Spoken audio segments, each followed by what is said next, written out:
ضمن منافسات دوري نجوم قطر وفي أسبوعها الرابع يستضيف الريان فريق الوكرة في استاد أحمد بن علي يوم السبت المقبل في تمام الساعة 8 بتوقيت مكة المكرمة.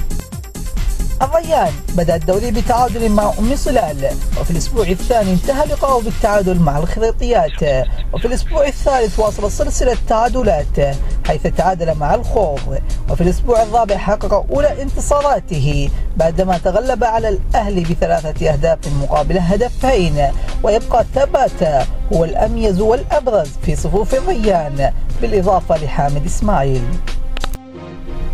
الوكرة بدأ الدوري بخسارة من بطل الموسم الماضي نادي الأخوية، وفي الأسبوع الثاني خسر من العربي، وفي الأسبوع الثالث حقق أولى انتصاراته على أم صلال ب3 أهداف دون رد، وفي الأسبوع الرابع تغلب على قطر بخماسية، ويبرز في الوكرة هدافه المغربي سعيد بوطاهر متصدر قائمة هدافي الدوري مع التميز العراقي يونس محمود. يا ترى كيف سيكون سيناريو اللقاء؟ هل يواصل الأسود افتراسه للخصوم أم بأن النواخذ يواصلون إبحارهم؟